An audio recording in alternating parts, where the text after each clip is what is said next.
ओम नमः सिद्धेभ्यः। नमो अरिहन्ताणं, नमो सिद्धाणं, नमो ऐर्याणं, नमो वज्रायाणं, नमो लोये सव्स्वाहोणम्। मंगलं भगवान् वीरो, मंगलं गौतमो गणी, मंगलं कुन्दकुन्दार्यो, जैनधर्मोऽस्तु मंगलम्।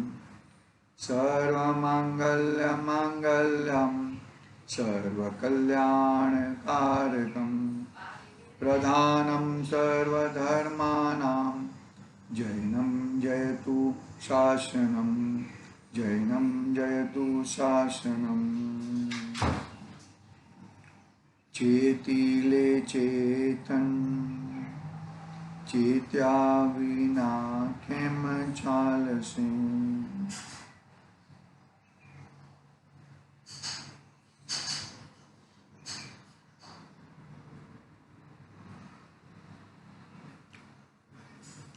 समाधि तंत्र, समाधि शतक। आचार्य पूज्यपाद स्वामी की ये महान रचना अपने समक्ष विराजमान है। समाधि की बात हमने कल कही थी कि आचार्य देव समाधि कैसे करवाते हैं कि तू बहिरात्मा में जो तेरे एकत्व बुद्धि है, आत्मा और शरीर एक चित्रावगा है, बरोबर है। बहिरात्मा में एकत्व बुद्धि को छोड़ने का नाम समाधि है। क्या कहा?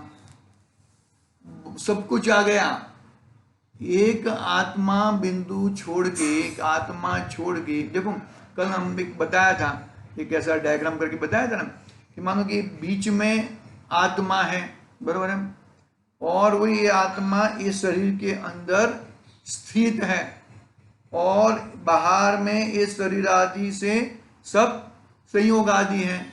शरीर के साथ में रहने वाले बहुत माता पिता, हाँ, पत्नी पुत्र दिक्रियां, घर बार, सोना चांदी, ऑफिस, वो सब यहाँ पर इस शरीर के साथ है।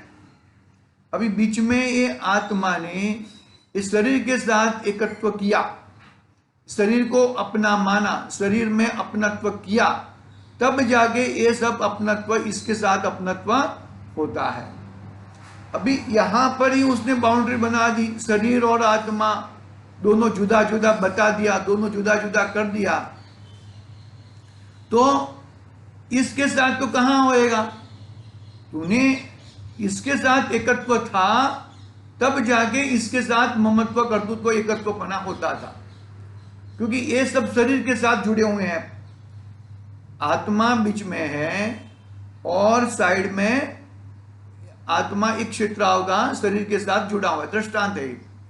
और वो शरीर बाकी सब संयोग आदि हैं, पुत्र है, पत्नी है, घर है, बार है, ऑफिस है, हाँ, सब कुछ है, बराबर है। तो अभी उसने शरीर के साथ एकत्वपना छोड़ दिया तो उसका साथ भी एकत्वपना छूट जाता है, क्योंकि वो शरीर के साथ जुड़ा हुआ है। बात समझ में आई कि नहीं आई बात? ये बात यहां पर आचार्य देव करने वाले हैं 14वीं गाथा में। जब समाधि का मतलब क्या हुआ कि मैं कौन हूं, मेरा स्वरूप क्या है, मैं क्या कर सकता हूं, उसका निर्धार करके, उसका नक्की करके उसमें जम जाना, बाकी का ऑटोमेटिक छूट जाता है। अरे भाई एक मेरे को बताओ, मुझे इसका त्याग करना है, मुझे इसका त्याग करना है, मुझे इसका त्याग करना है, मुझे इसका त्याग करना है। भाई त्याग कब करोगे? कि जब तुमने उसका ग्रहण किया हो। क्या कहा? त्याग कब होता है कि मैंने किसी का ग्रहण किया हो। एक व्यक्ति दूसरे व्यक्ति ने कि पूछा कि भाई तुम मेरे वो 1 लाख रुपया जो तुमको दिया था वो कब वापस करोगे? हकीकत में तो दिया नहीं था। तो वो सामने वाले बोलते हैं नहीं आप कौन है, आपने कब दिया मुझे 1 लाख रुपया? क्या बात करते हो, कुछ भी बात करते हो, क्या आपके पास कोई लिखाई पिटाई है क्या? ऐसे ही बात कर लेते हो। तो क्या यहां पर ये बात ये है कि मैंने परद्रव्य को सही में ग्रहण किया है कि नहीं किया? वो पहले एक को पकड़ो। वो ग्रहण किया है तो फिर त्याग पॉसिबल है। ग्रहण के बाद त्याग होता है ना, कि त्याग के बाद ग्रहण होता है, ग्रहण के बाद त्याग होता है। तो हकीकत में मैंने परद्रव्य का ग्रहण किया है कि नहीं किया? क्या फॉर्मूला बताया कि ये आत्मा है, ये आत्मा एक क्षेत्र होगा, शरीर के साथ जुड़ा हुआ है और शरीर के साथ बाह्य सब पदार्थ जुड़े हुए हैं, और तूने शरीर को ग्रहण नहीं किया, तूने अपने स्वभाव को ग्रहण किया, तो फिर ये सब ऑटोमेटिक छूट जाएंगे। ठीक उसी तरह भाई तुझे त्याग करना है, तुझे मुझे छोड़ना है, मुझे छोड़ना है, मुझे कपड़े छोड़ना है, मुझे खाना छोड़ना है, मुझे फलाना छोड़ना है। अरे भाई तू पहले नक्की कर कि तूने इसका ग्रहण किया है क्या? तूने उसके 1 लाख रुपया लिए थे क्या बेटे? हाँ नहीं पिताजी, मैंने उसके पास से 1 लाख रुपया लिया ही नहीं है, मैंने उसका ग्रहण ही नहीं किया है, तो फिर मैं उसको दूं किस बात का, त्याग किस बात का करूं? दृष्टांत तो दृष्टांत की ओर से समझना। दृष्टांत एक क्षेत्र वो होता है, एक कोई ग्रहण कराता है, सिद्धांत तो सब पूरी जगह पे ग्रहण कराता है। मैंने परद्रव्य का ग्रहण नहीं किया तो मैं उसका त्याग कैसे करूं? ठीक उसी तरह क्या है, परिग्रह माने आपनो हाय जगत दुर्भाव। मैंने परद्रव्य को अपना माना है, वही दुर्भाव है। क्या कहा? मैंने जगत को अपना माना है, वही दुर्भाव है। 1 मिनट, हाँ वही है ना, हाँ 14वीं का था ये, बरोबर है। तो भूल कहां पे करना है? भूल तेरी मान्यता में करना है भैया।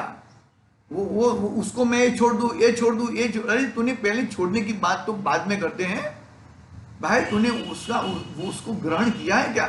उसको लिया है क्या? उसको लिया नहीं है तो फिर छोड़ने की बात कहां से आती है?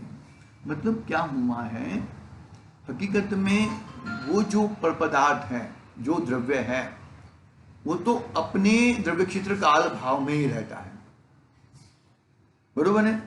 वो न तेरा हुआ है न तू उसका हुआ है, लेकिन तेरी मान्यता के अंदर तूने ऐसा मान लिया है कि ये मेरा है, मैं उसका हूं, मैं उसका होने वाला, वो मेरा होने वाला है। ये जो मान्यता है, वो मान्यता के ऊपर घा करना है भैया। वो मान्यता को हटाना है, वो मान्यता को भगाना है। आई बात समझ में भैया? मतलब किस तरह से, पहले तो ये बात समझो कि वो द्रव्य कौन सा है और तुम द्रव्य कौन से हो। वो द्रव्य को कैसे हटाया जाए, मतलब वो उसकी मान्यता तुमने पकड़ ली है कि ये चीज मेरा है। वो जो बैलगाड़ी है वो तो बैल ही चलाता है, लेकिन उसने क्या मान लिया, कुत्ते ने क्या मान लिया कि ये बैलगाड़ी मैं चलाता हूं, बस। अरे भाई वो मान्यता तू हकीकत में तू चला ही नहीं रहा था, तूने, तेरी मान्यता में ऐसा आ गया था कि मैं चला रहा हूं। हकीकत में बैलगाड़ी चला तो रहा था बैल।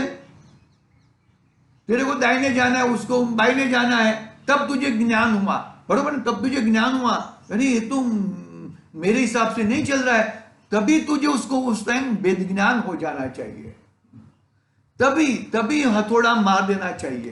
अरे ये तो मेरे से बैलगाड़ी चल ही नहीं रही थी, मैं खामखा उसको चलाने का कोशिश कर रहा था। वो टाइम में वेद विज्ञान का श्रद्धान करके, अपने आत्मा का श्रद्धान करके उसको भगा देना चाहिए भैया। परिग्रह माने आपनो हाय जगत दुर्भाव। ये जगत का दुर्भाव है। उस दुर्भाव को हमें त्यागना है। देखो आगे पढ़ते हैं। कल हमने फिर भी अनिवार्य एक बार पढ़ लेता हूं, गाथा पढ़ के हिंदी में। जब तन में निज कल्पन, बताया था ना, ये जो आत्मा है, आत्मा और शरीर एक चित्र होगा है, तो क्या गया, जब तन में निज कल्पना, ये आत्मा शरीर को अपना मानता है, तब मम सुततीय यह भाव, ये मेरे सुत है, ये मेरे पुत्र है, ये मेरी पत्नी है, ये मेरे पिता है, ये मेरे चाचा है, ये मेरी माँ है, ये मेरे सासू जी है, मेरे ससुर, ये सब, तब तूने अपने आत्मा को आत्मा माना, शरीर में आत्मा को नहीं माना, तब किसी से कोई नाता रहता नहीं है।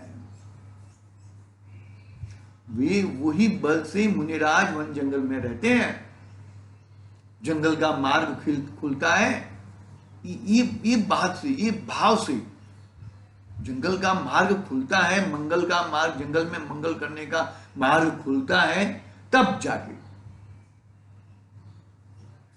घन जंगल में क्यों रहते हैं मुनिराज, गण्य मुनिराज?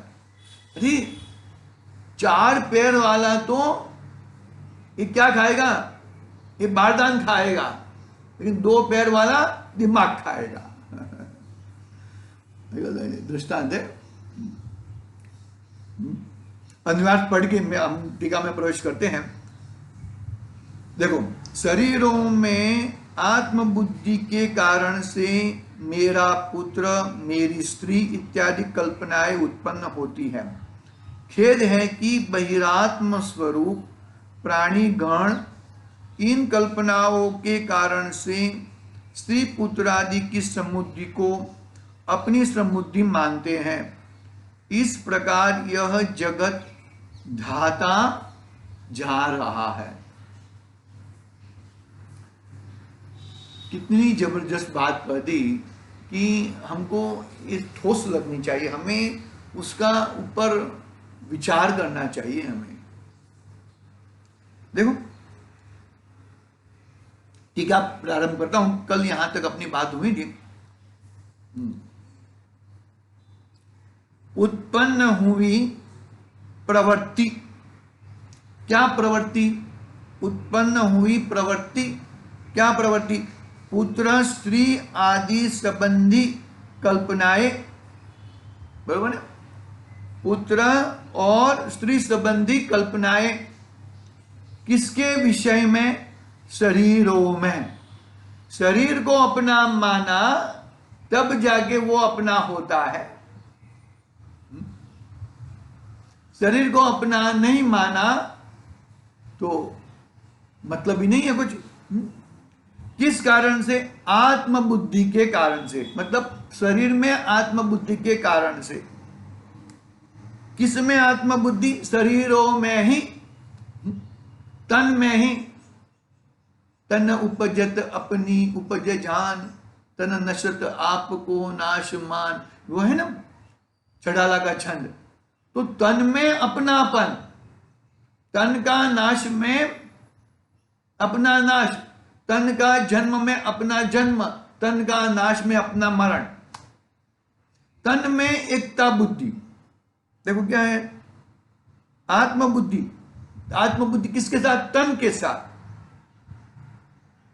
तात्पर्य यह है कि पुत्रादि के देह को जीव रूप मानने वाले को मेरा पुत्र, स्त्री, ऐसी कल्पनाएं विकल्प होते हैं।